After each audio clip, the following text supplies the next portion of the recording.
Bien le bonsoir les Blaugrana, j'espère que tout va bien de votre côté. On se retrouve pour une petite vidéo actualité. Aussitôt qu'elle soit née, la rumeur concernant Bernal vient de tomber à l'eau. Le joueur ne souhaite pas quitter, le Barça ne souhaite pas le vendre et Al Nassr, je ne sais pas ce qu'il souhaite toujours à l'heure actuelle. Les Blaugrana, comme d'habitude, si le contenu vous plaît, vous savez ce qu'il vous reste à faire. Je vous prends pas plus de votre temps et on se plonge dans l'actualité du jour. Commençons par Dro qui serait probablement blessé, légèrement cependant. Dro qui aurait pu être convoqué ce week-end avec l'équipe première est blessé légèrement selon MD. C'est dommage parce que le joueur aurait pu être convoqué, malheureusement il ne le sera pas suite à cette légère blessure. Sport eux de leur côté rapportent que Dro a commencé aujourd'hui un programme sur mesure axé sur le développement musculaire et les forces pour répondre aux exigences de la Liga. Le staff technique est très satisfait de ses progrès et croit pleinement en son énorme potentiel. Les faits sont là, le joueur a un potentiel que personne ne peut nier. Maintenant on le sait, c'est du vu et revu entre les joueurs qu'on a vu avoir un énorme potentiel et ensuite flop et passer sous les radars, alors que d'autres ne démarrent pas forcément avec un potentiel de fou furieux, mais qu'ils arrivent plus ou moins à faire une carrière plus que potable, même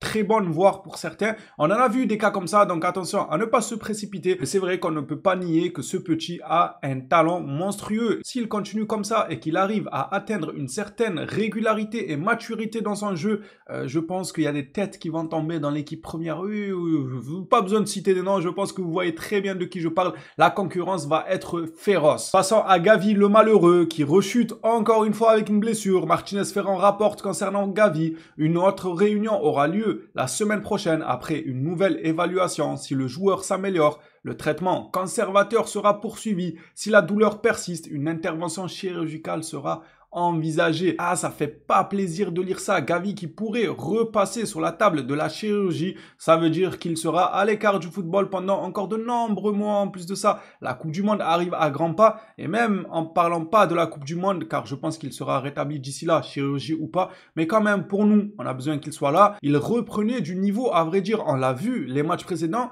quand on retrouvait un Gavi qu'on avait connu par le passé, qu'on avait du mal à revoir les mois précédents, c'est normal, il revenait de blessures, il manquait de rythme, il a réussi à re-atteindre ce rythme-là qui est assez bon pour au final rechuter, que ça nous parle d'une opération chirurgicale. Va-t-il la faire ou pas? À l'heure actuelle, c'est encore ambigu, c'est selon les sensations du joueur. Selon Gigante FC, Gavi a remarqué une légère amélioration ces derniers jours. Si l'évolution est favorable, on évitera la chirurgie. Sinon, on choisira une arthroscopie qui tiendra le joueur à l'écart pendant 5 à 6 semaines. La prochaine Coupe du Monde n'influence en rien la décision de Gavi, qui souhaite être à la disposition de Flick le plus rapidement possible. J'espère que la Coupe du Monde n'influence en rien, car s'il part avec l'idée de se dire bon, la Coupe du Monde approche, je n'ai pas envie de faire une chirurgie sur ma blessure pour que je sois écarté des mois et des mois des terrains, alors qu'il y aura d'autres joueurs qui vont pousser derrière des jeunes joueurs qui arrivent dans le milieu du football, il risque clairement de ne pas avoir une place pour la Coupe du Monde, car il faudra non seulement qu'il revienne après 6 ou 8 mois d'absence, ou que sais-je, peut-être plus, on ne sait pas,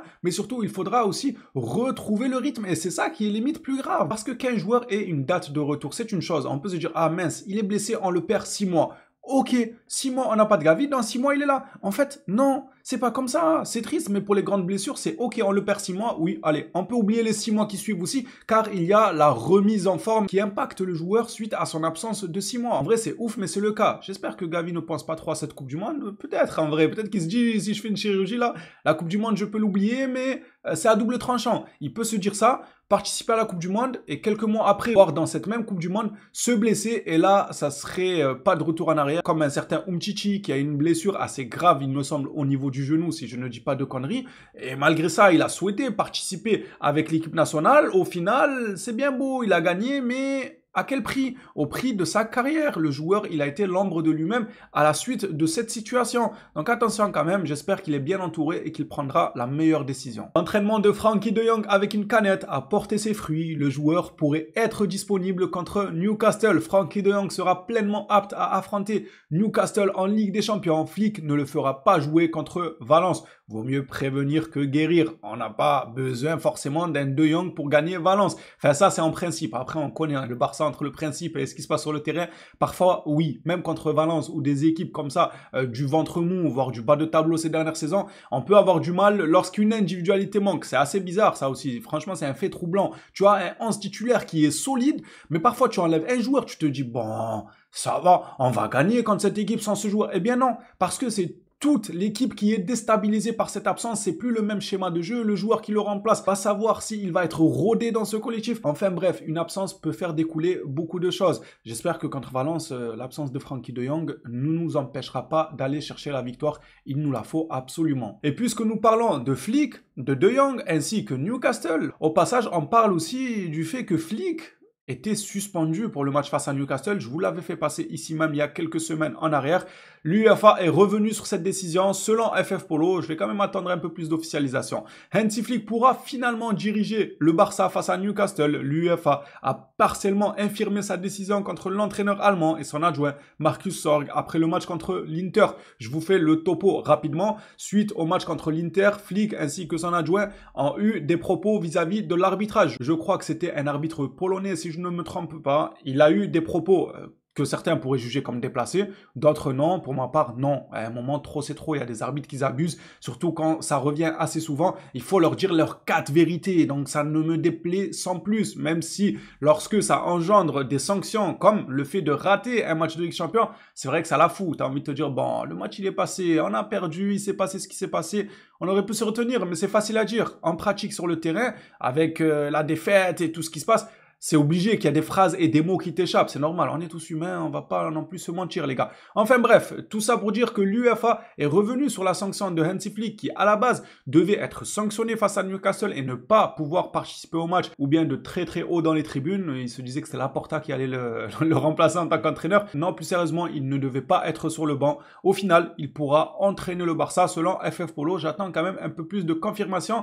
Mais si c'est le cas et ça devient officiel, c'est une excellente nouvelle. Pour clôturer cette vidéo actualité, on termine par une information que je vous ai fait parvenir hier quant à l'intérêt d'Al Nassr pour Bernal. Oh, on va pas trop tergiverser sur leur cas. Eux, franchement, Mundo Deportivo rapporte que malgré les rumeurs, ni Barcelone ni Marc Bernal n'envisagent sérieusement son transfert à Al Nassr. Ouf. Heureusement, même si en réalité, la rumeur, elle était petite. Fallait pas non plus la prendre au compte-gouttes. On le sait que Barcelone fait parler lorsqu'on parle de eux dans le journal. Eh bien, tu vends bien plus de journaux. C'est comme ça. On est un club hyper médiatisé. Donc, Al Nassr voulait juste un peu de buzz finalement. C'est pour ça qu'ils sont venus tourner autour de Bernal. Mais eux-mêmes, là, ils sont assis sur leurs milliards et ils savent très bien que ce n'est pas faisable à l'heure actuelle. À l'avenir, on verra bien. Mais à l'heure actuelle, un tel transfert n'a aucun intérêt pour aucune des parties. En réalité, ni le Barça, ni Bernal. Bon, Al Nassr, c'est vrai qu'ils ont un intérêt parce qu'ils recruteraient un joueur jeune et très très prometteur. Cependant, les autres parties, je ne vois pas quels seraient leurs bénéfices. Il y en a qui me diraient, oui, le Barça,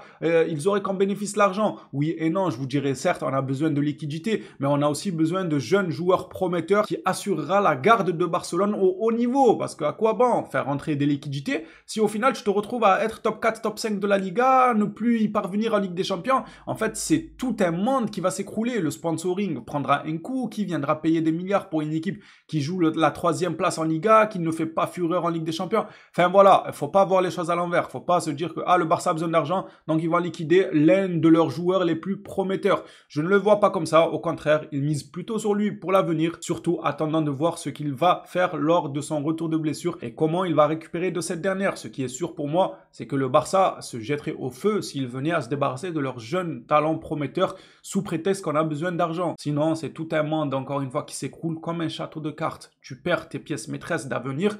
Comment tu veux capitaliser à l'avenir avec le club? Tu ne peux pas. C'est financièrement, tu vas te mettre dans un gouffre. Certes, tu vas respirer à l'instant T, mais dans 3-4 saisons, tu vas voir que, en fait, ils sont où les joueurs prometteurs qui t'apportent des finales Ligue des Champions, qui te mettent en avant médiatiquement? Ah, on les a vendus quand on avait besoin de liquidité. Eh bien, maintenant, rebelote, ça sera la banqueroute. Bref, les Blaugrana, ça sera tout pour cette vidéo actualité. J'espère que le contenu vous plaît. Hâte de voir vos réactions dans l'espace commentaire. On s'attrape à la prochaine sur le Barça. D'ici là, prenez soin de vous, les phénomènes.